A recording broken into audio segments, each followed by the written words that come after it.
Hello, gentle viewership, and welcome to my second video. This is Juniper, and right off the bat I wanted to say thanks for the feedback that I received on my first video, for any of you out there watching who watched that. And I got a couple subscribers out of that, and I've been checking you guys out, and I'm really happy with what I've seen, and it's really cool for me to be new to this community. The video I wanted to make today is about just a quick and easy little tarot reading that I did on the full moon, like 2 nights ago. I was trying to make a video right away, but I was on someone else's computer and I was trying to do the direct upload to YouTube where you're like taping it while you're on YouTube within the website. And it was just a disaster and it kept deleting, but it's probably for the best because I had a bottle of red wine already and I was acting pretty silly. But basically I'm just gonna more or less recreate that, and I will be using my Wild Unknown tarot deck. I haven't honestly fooled around with tarot for about a month, but since I had already made this video on tarot and been watching all these videos on YouTube, I was inspired to get back on the horse again, and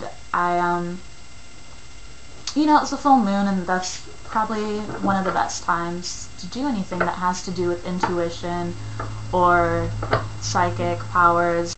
So anyway, there was on YouTube, I was checking out some new channels that I'd found, watching some videos on tarot, and then like you do, you start clicking through this and that, everything pops out at you, and I'm soon like way down that YouTube tunnel of hell where I'm just watching people talk about their boyfriends or, I don't know, stuff that does not matter at all, or pertain to tarot rather. It was still interesting. As I'm just shuffling idly, a card like comes flying out of my deck, and it's the moon, which like automatically you're probably like, ooh, spooky. But it's not terribly uncommon for me, especially when I first got back into tarot this summer with my Rider-Waite deck. Anytime I would play around with it, it's like the moon was constantly like flying out of the deck. And I didn't want to be too rash, so like my policy there is I'll put it back in the deck, continue shuffling as long as I see fit, and then go and pull the cards and still do the reading that I had intended to do. But more often than not, that card would still pop up again, the moon. And so I've just always had this weird relationship with the moon, because it's, out of the major arcana, it's one that I do not, I've never quite had a grasp on. I mean, I'm new anyway, but it's one that has always really eluded me. So the fact that it keeps coming up for me makes me feel like, what do you want? My association with the moon probably goes way back, as a symbol, as a thing, as the moon, not the card, the moon. Ever since I was a little girl, I loved, like, crescent moons. I decorated everything with that. I'm a Cancer, so that probably would make a lot of sense there. So to start off with the reading that I did, like I said, I was just idly shuffling my cards, and the moon flew out, and typically, like I said, I would just put it back in and do my reading, but I didn't have a reading in mind yet anyway. And like, okay, it's the full moon, and this is the first card that pops out. Like, that's not eerie at all. So what I go to do is what I call a reverse reading. What I do is shuffle the deck first with the card in mind, and then I go through the deck, and I already put it in order of the reading I did this 2 days ago. So this is sort of a fake version of it, but you would shuffle the deck, and you would go through and look for that card that you're focusing on. So I'm looking for the moon, and it might be further back. Ah, there we go. There's the moon. So what I do is find the 2 cards flanking either side of it, and I pull all 3 of those out. Get this deck out of the way. No, I goofed up. Okay. I grabbed one of the wrong cards. I remember what my reading was, but I didn't put it back in the deck that way, apparently. Okay. So this is basically what my reading looked like. I had the moon, and then on either side I had, this one here is the 9 of Wands, and then the Devil. The moon in this deck is also pretty stark, and it's quite different from in a Rider-Waite deck. I'll show it off here. It's got just all black, and then these sort of like wintry fir trees on the sides, and then there's a border that is a rainbow all around it, and the moon is yellow. And a lot of cards in this deck don't have any color at all. So it makes me feel like, especially in the summertime, when I'm just sort of drawn to go outside in the middle of the night when no one else is out at like 3 in the morning, and just wander around in the silence, and I don't know, usually I always feel like it's a time in my life where I just have absolutely no idea what's going on and what I should think and feel and who I should be, and I don't know what's ahead of me or behind me, and just completely confused. And you sort of, you know, you can always count on the moon being there. That's like the one thing you can count on, but you never really understand what it wants from you. And I just feel completely at home in the mystery and confusion.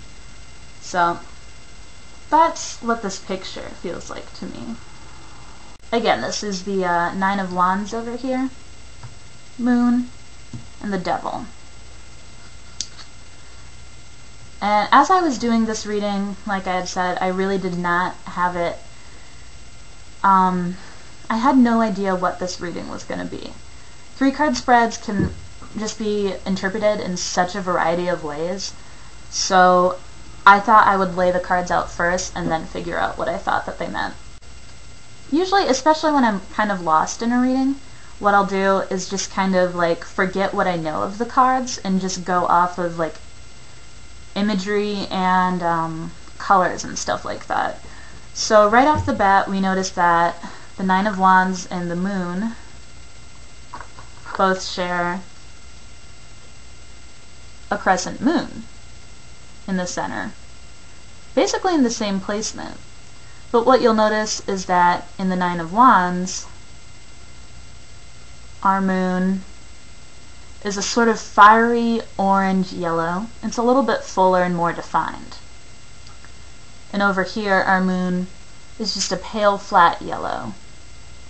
It's kind of more of a sickle shape. This one's a little bit rounder. And then on that thread of discussion talking about the color orange, the sort of fiery color, down here at the Devil, our little mountain goat here, who's very adorable, we've got the yellow and orange flames.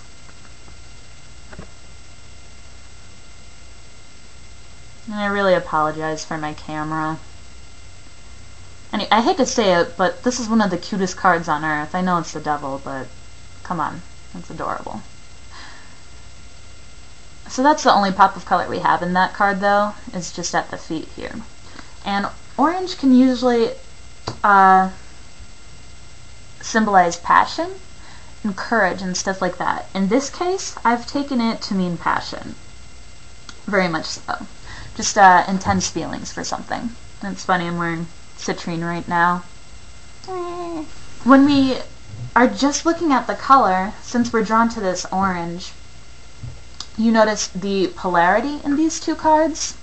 For one, the moon has these 2 large trees here, and the moon's at the very center. So it's almost like we have a divide of something. We have 2 choices, 2 paths. But we don't yet know what these 2 paths are, what they're pertaining to yet. And the thing I find funny is we've got orange up on top here, and it's very much mirroring the moon over here. And this sort of like, it's mirroring, I can't remember the term. I should know this. I'm an art major. Okay, it's it's mirroring the line that your eyes go in. There's a path through the middle, a path through the middle. And then over here, the orange is at the bottom.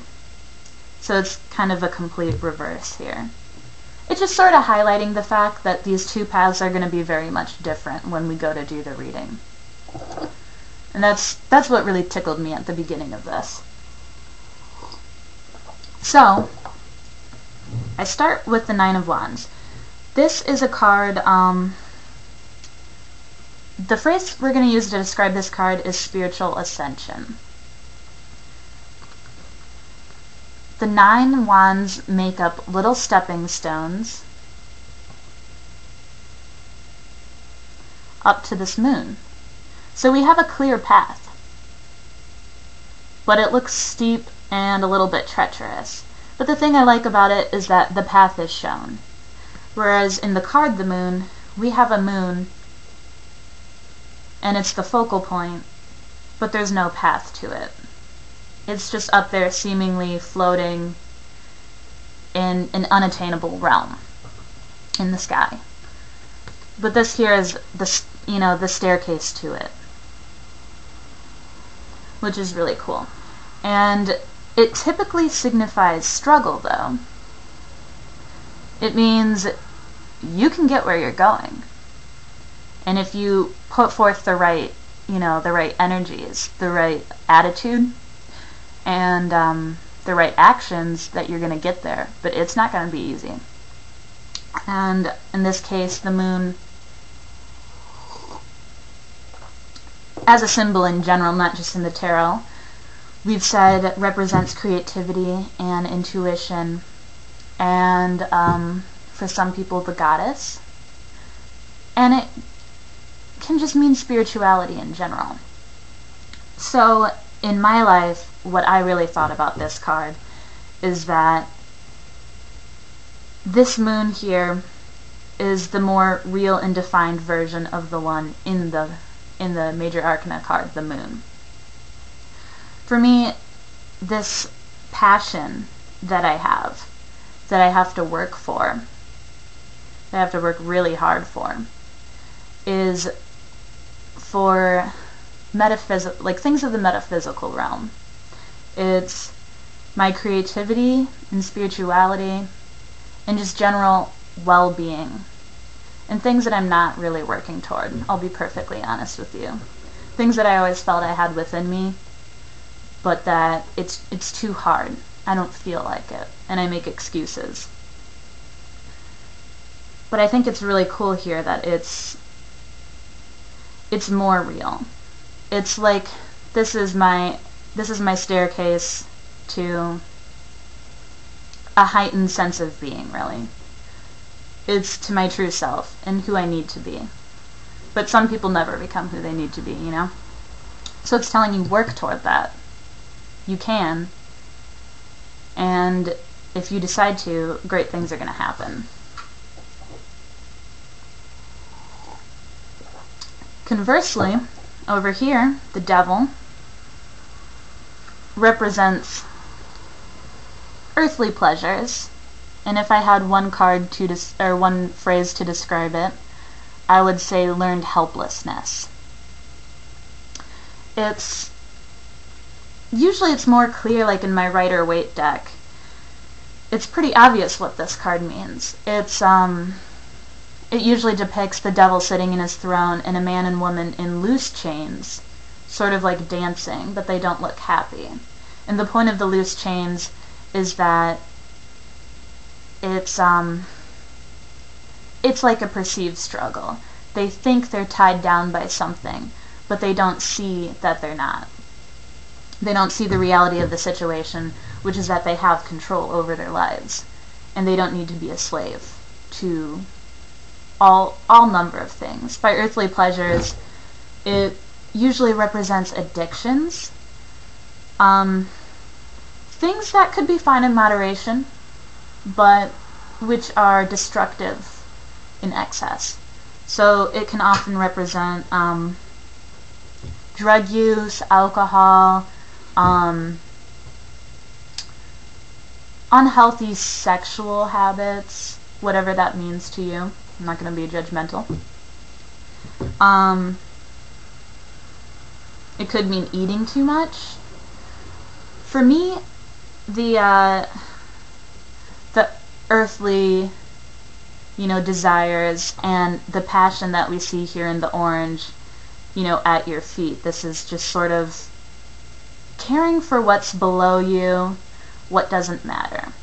So to me, the passion versus being from the metaphysical realm, the building yourself as a person, as a spirit, the passion here is just the daily melodrama of life that it's just inevitable to get sucked into, but you can't let yourself be succumbed by.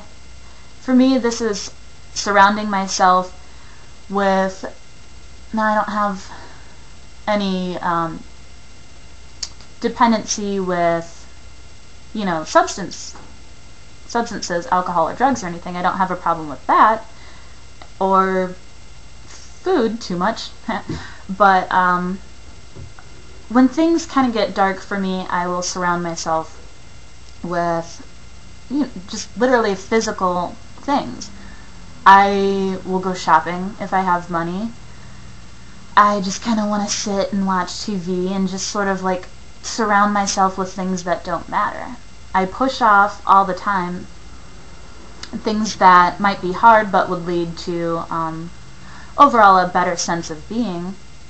I put those off because I don't want to, or maybe I'm afraid to for some reason, and I just go, I'm going to go see a movie with my friends tonight. I'm going to go out to the bar tonight. I mean, I have to. I'll do such and such tomorrow. And I just surround myself with that crap, basically.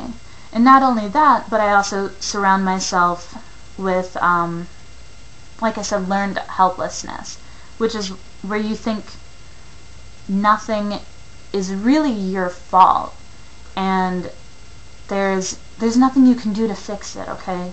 It's not my fault. It's, I was born into this life. I can't rise above A, B, and C situation. I can't afford to do that, so I'll never do that.